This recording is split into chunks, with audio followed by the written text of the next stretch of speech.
Chapter 2501. Freya returned to her senses and got up slowly. Then I'll come back tomorrow. The receptionist looked at her back and shook her head. This lady has been rejected twice, but she still insists on coming here again. However, no matter what she's willing to do, Mr. Lancel still won't see her. Freya stood at the door, looked at the vehicles and pedestrians that were passing by the building, regulated her emotions, then grabbed a cab and left. Leia was sitting on one of the college's basketball court benches, and when she saw Freya returning from her field trip, she got up instantly and hurried forward. How was it? Freya shook her head. I knew it. She still failed in the end.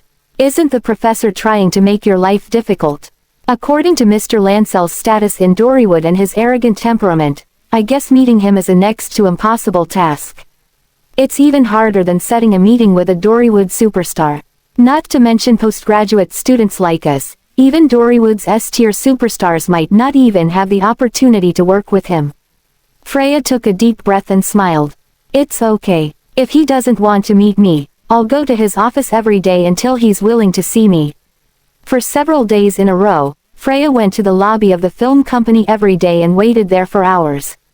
The staff at the front desk were already familiar with her, and they all knew her as the person who had been rejected by Mr. Lancel several times, but she still showed up at the lobby on a daily basis. Even the stars who had come to see Mr. Lancel could not do that. At this time, Rory walked out of the elevator with his assistant. The assistant was stunned when he saw Freya. She's been rejected so many times, so why is she still here? Rory also glanced at Freya and was slightly startled. That young lady is rather persistent. He whispered something in his assistant's ear, and the assistant nodded and walked toward Freya. Miss Pruitt. Seeing the assistant, Freya stood up, and the assistant said to her, Mr. Lancel said that he won't sit down for an interview with any college students, so you might as well give up. Just as the assistant was about to leave, Freya said suddenly, the interview isn't as important as it seems. I want to meet Mr. Lancel himself too. I know that Mr. Lancel is an excellent screenwriter and director, and my goal is to become a screenwriter just like him. The assistant turned around and let off an abrupt chuckle. Every college student who comes here saying that they wish to interview Mr. Lancel will say that, not to mention Mr. Lancel has already read your script. She was startled. Has he read my script? The reason Mr. Lancel doesn't plan to meet you is that the mo in your script is Mr. Lancel Norman's idea, isn't it? No matter how wonderful your plot is, if the MO doesn't make sense when placed directly to the detective's reasoning, the connection will go missing and make the whole script seem lacking, and that means that the script has lost its soul. All reasoning must be done based on the case's facts, clues, and mo. All of them must be able to link together. It's like a puzzle. As long as you insert a wrong piece in the wrong place, every single step that follows will only lead you further away from its completion. The assistant advised earnestly, young lady, if you really wish to come up with a good script for a crime thriller, you still have a long way to go.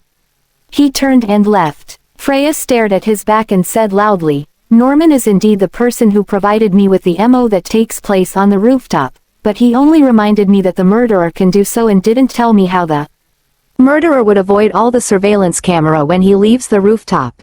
The assistant stopped and looked at her in surprise while Rory stood behind the corner and listened. Freya continued. The murderer pretended to be the deceased and carried out a perfect crime through the surveillance camera. He allowed everyone to confirm that the deceased had indeed gone to the rooftop and jumped off the building, and the police would deem the case as a suicide based on the depression drugs found on the deceased.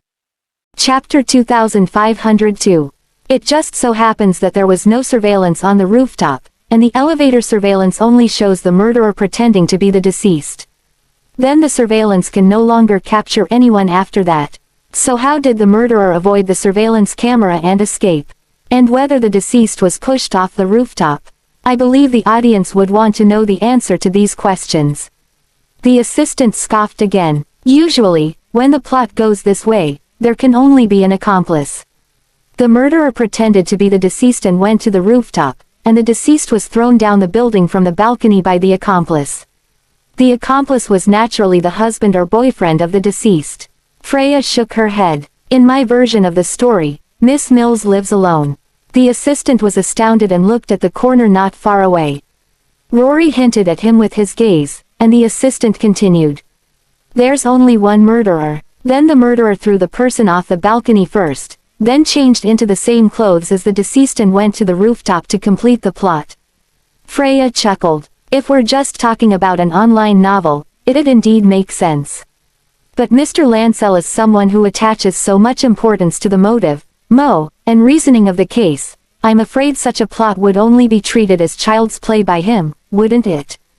The assistant crossed his arms and wondered. Then did the deceased fall from the rooftop? Freya nodded. It shouldn't be. The surveillance camera only captured the murderer pretending to be the deceased, but not the deceased herself. So, how did the deceased get to the rooftop? Rory, who was standing not far away, stroked his chin and started thinking about the plot as if it was starting to intrigue him. He then walked out. The deceased has been taken to the rooftop through some means by the murderer, so the only way to avoid surveillance is to place the deceased in a box. Rory shook his head all of a sudden. No, it's not written in your script that someone had moved a box that could fit a person to the rooftop before that. Could it be that the murderer had arranged the scene beforehand? Knowing that this man was Rory Lancel, Freya chuckled. That would depend on how he arranged things. The assistant looked in Rory's direction. So, how did the murderer achieve that? Rory glared at him, walked up to the couch, sat down, and raised his hand. Go on, if I'm satisfied with how things turn out, I'll agree to your request. Freya squinted, grinned, took a deep breath, and explained slowly, as your assistant mentioned just now, if there was an accomplice and a murderer, their actions must be synchronized. In other words, the murderer must already be on the rooftop before the accomplice could throw the deceased down the building. Otherwise, the estimated time of death will be earlier than the time captured by the surveillance camera, and this is the loophole. Their only mean of contact would be through their cell phones, but even if the murderer had hidden their cell phone in their pocket, the accomplice would still be captured by the camera when they left the house of the deceased. Therefore, the plot where the murderer had an accomplice wouldn't make sense. Rory nodded, and his eyes were gleaming with rays of keen astuteness. Miss Mills lives alone, so it really doesn't make sense for there to be two criminals. Probably because Freya's storytelling sounded magnificent, many staff members gathered around to listen as she continued. It's not impossible for the murderer to transport the deceased to the rooftop in advance, but there's a security camera facing the door of the deceased's apartment. Anyone who entered the deceased's apartment to move anything will surely be exposed to surveillance. The assistant was anxious. Then how did the murderer do this? Rory narrowed his eyes. The existence of some sort of machinery or device. Freya nodded. That's right. It's something similar to that. Miss Mills's apartment is located on the 37th floor, and the rooftop is on the 39th floor. And the murder happened at 2300, and the tower situated across the street was a commercial building rather than a residential building, so after making sure that all personnel in the building had gotten off work, the murderer could hang the deceased outside the building without being discovered. Chapter 2503. The assistant was shocked. The deceased was hung outside the building. Actually, this is the inspiration that Norman gave me. There's a few feet's worth of extra ground protruding on the outside of the edge of the rooftop. Even if the rooftop had surveillance cameras too, the murderer would still be able to jump down and land on that tiny space. However, that plan will need at least two people to succeed. The accomplice was on the balcony of the deceased's apartment to assist the murderer who slid down the rope, and the accomplice must be someone who was very close to the deceased. He could use the excuse of going through the surveillance footage that recorded his beloved's suicidal behavior and pretend to destroy the footage in anger, while the murderer could take advantage of that to escape. Rory laughed happily. Yes, this is indeed more in line with a plot that has two criminals. Freya snapped her fingers. But if there is only one murderer, the plot will be completely different. The murderer used the protruding ground design on the roof to tie a rope that led down to the deceased apartment, then tied the unconscious victim onto the rope and hung her outside the building. Then he pretended to be the deceased and was captured by surveillance cameras when leaving the apartment. The murderer will then go to the roof, pull the rope up, untie the rope, and let the victim drop down the building. Rory frowned. But the forensics will discover the marks on her waist and the folds on her clothes. This won't be a perfect crime. The assistant also nodded. That's right. Besides, a woman's strength wouldn't be that great, but if the murderer was a man, how could a hulking man pretend to be the victim, who's a woman? It just doesn't make sense. Freya crossed her arms. The murderer is a man. He's only about 5'2" and is extremely slender. So, pretending to be a woman would be a piece of cake to him, wouldn't it? The assistant choked on his own words. That seems to make sense. Freya then explained, as for the ropes, there's a profession in the world that people who are afraid of heights can't pursue. Rory was taken aback for a moment. Someone who works at extreme heights. Although our murderer could be someone who works at extreme heights, some people might still think that not everyone else is afraid of heights. So why would we focus on people with such a career? Freya gazed at the assistant. Because only people who work at heights can use their own safety ropes, equipment, and harness to ensure that the deceased's body won't get strangled, leaving marks behind. Even if the forensics were to identify traces and marks around the waist, would a rope come to mind? And the murderer must be working for that apartment. That's how he got familiar with anything that can be used, not to mention that the surveillance footage will be erased and replaced every month. So, the murderer hid his safety rope 1 month in advance in a place that others wouldn't pay attention to. When the time came, he pretended to be an apartment resident and took the elevator to the 37th floor. He then used his familiarity with the interior to avoid surveillance and took a safe passage to the rooftop. At night, after confirming that the deceased was asleep, he slid down to the balcony of the deceased's apartment and snuck in. The murderer must know the deceased and have a grasp of the deceased's life. He also knew that the deceased was a patient who suffered from depression and relied on sleeping pills. To sleep at night, the deceased was in a deep sleep. The murderer lit incense to drug the victim to ensure that she wouldn't wake up during the transportation. The murderer only needed to wait on the balcony while the incense burned, and then covered his mouth and nose while entering the house, got rid of the incense, and flushed it down the toilet. After that, he dragged the victim out to the balcony, tied her to the safety rope device, changed into the victim's pajamas, put on a wig, walked out of the deceased's house with his head lowered the whole time, and let the cameras catch him doing so. When he got to the rooftop, he pulled the safety rope to lift the victim. Although he was a slender man, his arm strength was surely stronger than that of a woman, so it was not difficult for him to pull a woman of the same size up to the rooftop. That was how he faked his innocence, provided the law enforcer with an alibi, and committed a perfect crime. Chapter 2504. As for how the murderer escaped the building while evading all the surveillance cameras, there's only one way down, and that's the fire staircase, the only passage down the building that's not being monitored. He could hide there until the next morning when someone discovered the body, then pretended to be the owner of one of the units and walked down to a certain floor through the fire staircase.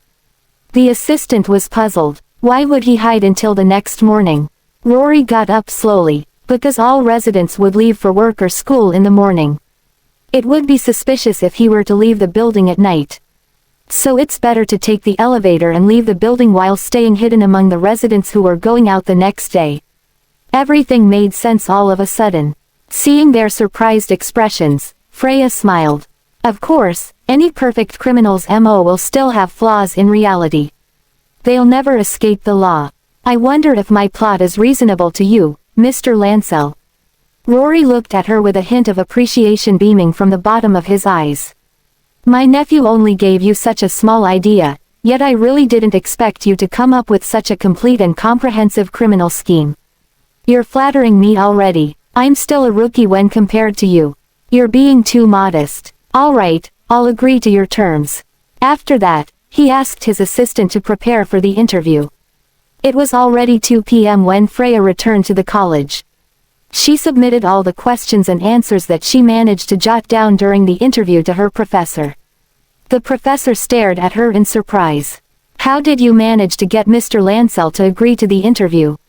She smiled and explained, Don't worry, I didn't ask Norman to help me out. Instead, I came up with a perfect mo for my script with Mr. Lancel. That's why he agreed to sit with me for an interview session. A hint of satisfaction flashed across the professor's eyes. It's no wonder none of the few students that I sent to interview him before this could impress him. Freya was slightly confused. Have you asked students to interview him before? She understood the reason Mr. Lancel would refuse to see her before this. No wonder the receptionists did not seem very surprised or confused when she told them she was a film college student. The professor took off his glasses and wiped them with a handkerchief. Rory was once my student too. He's a very smart man, and he was very persistent in the reasoning and motive of each of the cases found in his script. What he always pursues is ultimate perfection, but he's also an arrogant man and only talks to people who share similar interests with him. The students that I sent to interview him, he didn't even let them through for his professor's sake and rejected all of them. Of course, money, gifts, and all sorts of benefits have been sent his way, but none of them managed to impress him. Freya was dumbfounded. Is it because I came up with the perfect mo on the spot and incorporated it into my script? Did that make Mr. Lancel change his mind? The professor stared at her at this time and joked, "It's a pity that you're not studying psychology." She gave off an awkward chuckle. "I'm just making things up here.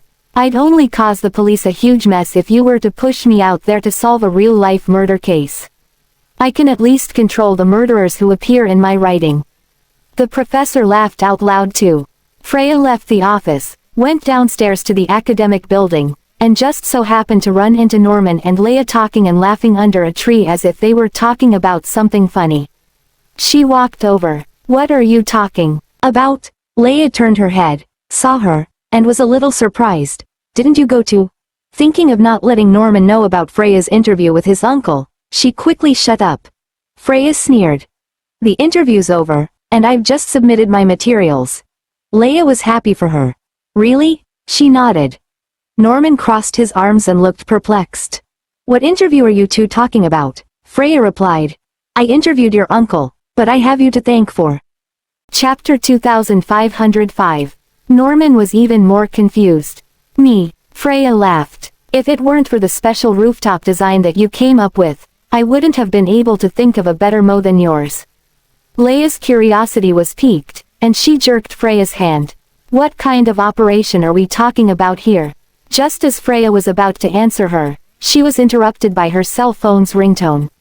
She picked it up and saw that it was Colton. On the other side of town, in the Judicial Appraisal Center. Nales sat in the car's back seat and glanced at the center's gate. Immediately afterward, Edison came to the car and knocked on the window. He lowered the car window slowly, and Edison leaned slightly forward and reported, "The result of the appraisal has come out. She doesn't have a mental disorder, but she's been diagnosed with severe depression." Nales narrowed his eyes. "Is there anything that looks abnormal and fishy?" "No, no one from the Judicial Appraisal Center has interfered with the affair, but, apart from us, it seems that Mr. Hathaway's men are also keeping an eye on every movement that's taking place in the prison." Nales nodded. "It seems that Colton has taken some precautions too. If my aunt was really exempted from serving her sentence, what she would do first is undoubtedly avenge her son. Because of Ken's death, she hates the Knowles and me to the bone. And Colton is keeping an eye on this matter to prevent my aunt from hurting Freya." At this moment, Freya arrived at the villa after receiving Colton's call. Colton was standing in front of the window and just hung up a call. Freya stepped forward. "My mother has been diagnosed with severe depression." Colton's eyes moved. "Yeah, I got the news saying that the prison's management has sent someone to contact Dad. But when I rushed back here, Dad had already gone out." As soon as she heard that, her face turned pale, her body swayed backward, and she almost fell to the ground. "What?" Colton quickly supported her. "I've already sent someone to follow Dad. There's no need to worry about him." Freya pursed her lips tightly. "My mother has been diagnosed with mental illness and is severely depressed, so it's normal for the prison to contact and summon her family members to the prison to visit and accompany her.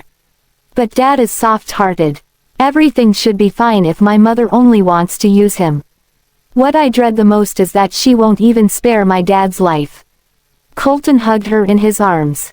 "I know what you're worried about. Mrs. Pruitt won't hurt your father, At least not until she achieves her goal. On the contrary, she needs your father now. I know, but her voice sounded dry and hoarse. She then closed her mouth and remained silent. Colton felt her trembling in his arms and tightened his embrace. Sandy was granted medical parole, but she had to go to the designated hospital under the accompaniment of her family members. Prison guards were standing by in the corridor of the hospital. In the psychology clinic, apart from the psychiatrist, Sandy and Brandon were the only one present. The psychiatrist asked some questions, but Sandy refused to answer. The psychiatrist frowned and gazed at Brandon. Has she always been like this? Brandon was stunned for a split second but then replied in an awkward manner, it seems to be so. Since when did it start? Brandon did not answer. The psychiatrist saw how embarrassed he was, thought of the prison guards standing outside the door at that very moment, and came to the conclusion that this woman should be a prisoner. He flipped through the documents in his hands. If the appraisal confirms that it's indeed a mental illness and the patient still refuses to cooperate during the treatment process, it'll be difficult for us to find a way to suppress it. After saying that, the psychiatrist picked up his pen and wrote something on the paper. I'll prescribe some medication for her first. She can take it if she has insomnia or dreamy nights. Brandon nodded. Okay. The psychiatrist got up and went out to get the medicine, so Sandy and Brandon were the only ones left in the consultation room. Brandon looked at Sandy, who was still refusing to speak, and her indifferent and dull gaze. He then sighed. Why are you doing this?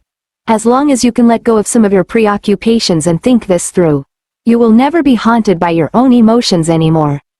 Chapter 2506. Sandy reacted. She turned to look at Brandon with ridicule in her eyes. Have you forgotten that that woman gave you your current status because of me? Brandon paused. Sandy smirked. No matter how terrible I am, I have royal blood in my veins. But what are you? If I didn't marry you, you and that useless girl wouldn't be where you are now, enjoying all the status and honor. Ha ha ha. She laughed maniacally, which made the guard look over. Brandon looked down with sadness in his eyes. Do you hate our daughter so much? Did I want to have her? Sandy's eyes were red with rage. You begged me to have her. She's a useless child who was lucky enough to survive to this day. Brandon's expression froze. My son is dead because of the Knowles, but my husband and daughter are enjoying the prestige given by that family. Sandy laughed even more hysterically. You're just their dogs. You've failed our son. Brandon took a deep breath and looked at her for a long time. After the long pause, he calmly said, You can hate me, but Faye never owed you anything. You don't have the right to get her to do anything for you. As for Ken, I've lost my son. I don't want to lose my daughter too. Brandon walked away from the clinic. Sandy balled up her fists. Colton drove Freya to the clinic and saw Brandon walking out, so she ran toward him. Dad. Brandon was surprised as he looked up. Faye, seeing that her father was fine, she was relieved. Please tell me when you're going to do anything. Do you know how worried I was? I'm sorry. Your mother needed medical attention, and the prison authorities said a family member had to be there. I knew you wouldn't want to see her, so I came. Freya looked at Colton standing next to the car and said to Brandon, Let's go home. Brandon smiled and nodded. Sure. At the palace, Diana sat in the study. She had been busy running the country and hadn't had time to spend time with her dear daughter-in-law. Rick walked over, stood behind her after hearing her sigh, and gave her a shoulder rub. What's wrong? Tired. I finally know how much stress my father was under. How could someone not be tired with the stress of the nation on their shoulders? She looked back at Rick. But I'm glad you and our son are here supporting me. Rick smiled. Don't worry, you're the queen. We'll always be here for you. There was a knock on the door. After getting approval, the guard came in and slightly bowed. Your Majesties. Diana asked. Yes. The guard replied. The warden sent some updates about Mrs. Sandy Pruitt. Diana squinted. A few cars arrived at the prison that afternoon. The warden came to meet her. The guard opened the car door, and Diana got out. He walked forward and kissed the back of her hand. Welcome, Your Majesty. Diana nodded. Bring me to her. The warden led the way while a few guards followed closely behind. When they got to Sandy's cell, the warden unlocked the grill, but there was another grill behind that, and what happened inside could be seen through that. Chapter 2507. The person sitting inside turned to look at Diana. She was in elegant clothes, which didn't match the simple-looking cell. Sandy was in a prison uniform. She looked a lot less sharp and proud compared to when she was outside. She just looked like a sad woman. "Dear sister, I'm so glad you remember me." Diana smiled as if she was here for a reunion. Sandy looked at her from the corner of her eyes. "Congratulations. You're finally the queen now that our father is dead." She was being sarcastic. Diana ignored the sarcasm. "Thanks." The warden got the prison guard to bring a chair over so she could take a seat. After Diana sat down, she smiled and said to the warden, "Let me speak to her in private." The warden hesitated. "But, isn't she still locked up? You can watch us from the sides." The warden nodded and asked the guards to wait at the side. After they walked away, Diana leaned back on his chair. "You must be very unhappy. You're locked up in prison, and your husband and daughter are still happy without you. You must not be feeling great." Sandy laughed and said, "Begging like a dog for a bone from you gnolls. Ha, those useless pieces of trash could only rely on others to survive. Your husband and daughter are useless pieces of trash in your eyes." Sandy got up and walked to the barred windows where the rays of light shone through. "We're both daughters of the king. You married into the gnolls, but I married a normal businessman. He couldn't give me any benefits or help me get what I wanted. What is he if not a piece of trash? My sister is the legitimate child of the royal family, but my mother was a concubine. That's the only difference between us." Sandy turned to face Diana with cold eyes. "I'm just as good as you when it comes to capability and looks. If your son didn't kill mine, I wouldn't be where I am now." Diana smiled. "You're wrong. What would you change if you got another chance?" Sandy rushed forward and grabbed onto the bars that separated them. "I will do whatever it takes to get rid of your family." Diana raised her brows. "Do you think we're a hindrance to you?" She laughed. "You're a hindrance just by existing." Diana got up and walked over. "Greed is your biggest enemy. Not knowing when to feel content is also your enemy. No matter how many times you get to redo this, you will end up the same way." Sandy seemed to be triggered and grabbed Diana by her collar. The guard rushed over to stop her, but she wouldn't let go while she bared her teeth like a ferocious animal. "You won't have a good life as long as I'm still alive." The warden tased her in the stomach, which made her seize and fall to the ground. Diana looked at her coldly, then left without a word. The warden ran after her and was remorseful. "I'm so sorry, Your Majesty." Diana looked at him. "Don't worry about it. I'm not bothered by an inmate, but she seems very comfortable there." The warden looked awkward. "She has special clearance because she was diagnosed with mental illness, and her relationship with the royal." Chapter 2508. Even if she's a royal, she should still be punished for breaking the law. If she has a mental illness, then send someone to check on her, so she doesn't try committing suicide. It will ruin your reputation if it gets out. The warden lowered his head. "Yes, Your Majesty, you're right." Diana got into the car, and they drove off. After a week, Nalles hired some people to clean up Blue Valley Manor. The estate was built in the 19th century and was considered a vintage manor. It was decorated with vintage decor and architecture. Peter and Nalles walked down the stairs. "Sir, we've sent out the employment notice, including the requirements for a house steward. There have been 10 applicants so far. Do you want to take a look?" Nalles sat down on the couch. "All right." Peter showed him the tablet with the resumes of the candidates. Nalles looked through them and raised his brows. "They're all young." Peter sighed. "You said that you needed a well-educated professional who was also a high-quality steward. There are a few who worked as 5-star hotel managers. They're experienced and have the qualifications." Nalles looked through the information. "This one looks too timid. This one looks dishonest. They won't work." Seeing how he disqualified a few of them, Peter smiled but didn't say anything. Nalles was probably worried that a young, good-looking man might be a threat to his marriage. "This one, He opened his eyes wide as he looked at a fierce-looking man. There weren't any bad records in his resume. This one might work. Let's take this one. He continued looking. Out of the 10, there was a woman in her 30s. She used to work as a house steward in a socialite's home and had a lot of experience. This one too. Peter paused. Only 2. Nales handed the tablet to him. There are so many helpers here, so one wouldn't be enough. Get a man and a woman so they'll have different ways of management.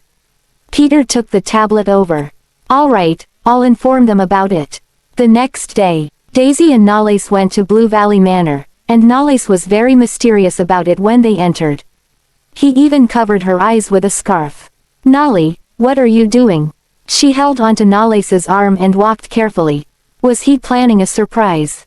Take off the scarf. Daisy untied it and looked at the lavishly decorated living room. She thought she was transported back in time. Nales leaned close. Is the lady happy with this? Daisy turned to look at him and smiled. How could I not be happy? I thought this was an old castle. He hugged her from behind and rested his chin on the top of her head. Yes, you can see it is your cast, and you're the queen. She chortled and turned to face him. Can I have a pet? He squinted. You're still pregnant. It's not the best time. Seeing her pout, he tapped the tip of her nose. Once the baby is out, you can have as many as you want. This place is big enough for you to make it into a zoo. She squinted. Really? He paused. Are you really going to do that? Daisy counted the tree branches. I want 2 Persian cats, a Labrador, an Alaskan Malamute, a parrot, and... Chapter 2509. Nales covered her mouth. That's enough. If she continued, they would really have a zoo. He sighed. We'll have a baby then, but what about me? Are you going to neglect me? Daisy put her arms around his neck and smiled. How could I neglect you? He tapped her nose and picked her up. Who knows what's on the little rascals' minds? Daisy chuckled. The little rascals are in my womb. They keep kicking me. I'll spank their butts when they're out then. If they're girls, you're going to stop coddling me. Nales carried her into the room and put her down on the bed. If they're both boys, we'll all spoil you, but I'll spoil the 3 of you if they're both girls. She smiled happily. Meanwhile, at the film college, Freya handed the finished script to Leia and Norman. They both went through it, and Norman gave her a thumbs up. That's something. You managed to write such a complicated plot. Leia looked at her. It's going to be a hit if it's made into a movie. She sighed. That can only happen if I get an experienced director and investors. That's easy. My uncle knows quite a lot of film directors who are experienced with crime-solving movies in Dorywood. I can introduce them to you. Norman was happy to help. Freya paused in hesitation. Leia knew what she was worried about. There's no urgency to it. Directors and investors are always interested in a good script. However, I have a question. What is it? Why is this called Suicidal Christmas? I don't feel like I'll enjoy Christmas anymore. Freya smiled. I think it's nice. A lot of victims in crime thrillers were killed, so, suicide is the biggest mystery. If you were a viewer, you'd want to know who's the killer, but what if it's a suicide? Norman crossed his arms. If it was a suicide, the audience would be more captivated. My uncle says that most crime thrillers have a similar storyline. It all boils down to the solving part. Leia understood. Oh, I get it now. Norman suddenly got a call, so he got up to take it. Freya looked at Leia. Have you been spending a lot of time with Norman recently? Leia immediately explained. Not really. I just see him as a friend. Freya smiled. He's just a normal man with a good personality. I'm guessing he's single. Leia picked up her tea and took a sip. It's none of my business if he's single or not. Norman came back. We're having a dinner party at home tomorrow. I guess my uncle and his director friends will be there too. Do you wanna come? The next evening, at 7 p.m. Ellipsis. The party started at the Lancel house. The attendees were all from the upper class. Norman's family ran a business, so there were business moguls there. His uncle was a highly respected director in the entertainment world, so he had friends in the business and entertainment world. The front yard was filled with expensive cars, and the attendees came in elegant clothes, looking dapper. Norman greeted the guests and checked his watch from time to time. They should be here soon. Norman. Mrs. Lancel walked over and saw that he kept looking down. Are you expecting someone? Two of my friends. Norman told his mother about them. I've mentioned them to you before. The one who writes crime thriller novels. She's coming with a friend. Chapter 2510. Mrs. Lancel knew that her son loved crime solving just like his uncle, but he had to take over the family business in the future, so he couldn't go down the same path as his uncle. Even though this is your interest, your father's friends are here. You have to respect your father and learn from them. You'll need to take over the company after you finish school. He waved at her. All right. Mrs. Lancel sighed, then walked to her husband. Steve Lancel saw that she was worried, so he put down his glass of wine. What's wrong? Norman is getting influenced by your brother. I'm worried that he will become a director like him. Steve smiled. There's nothing wrong about being a director. Look at Rory. He's doing well both in the business world and Dorywood. There were the two of you. You took over the business so your younger brother could do whatever he wanted. Norman is our only son. It's not the same. Steve hugged her waist. All right, we have a party. Let's talk to Norman another day. Meanwhile, in front of the house, Freya got out of the car, followed by Leia. They wore gowns to the party. Did you tell your husband you're attending a party here? Don't worry, I did. She had told Colton. Even though he wasn't very happy about it at first, she convinced him, so he agreed. Steve was out for a smoke, and right after he lit up, he bumped into the two girls and froze in awe. Freya didn't expect to bump into him, so she greeted him. Mr. Lancel. Steve was curious. You're Norman's friends. She smiled and nodded. Yes, sir. He squinted. You're friends. I'm surprised that you didn't mention that. Professor Merlin said that I can't use my relationship with Norman to finish the assignment. However, even if I did get his help, you still wouldn't meet me, right? Steve took a drag. I see you understand that. He remembered something and said, even though the modus operandi you mentioned was interesting, if we have to move that to the big screen, if the victim and the killer aren't related, won't there be less suspicion?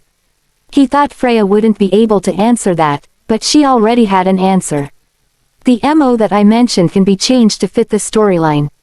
How? The MO was just as I mentioned. The killer would leave the next day and have no interaction with the victim, and that wouldn't be realistic.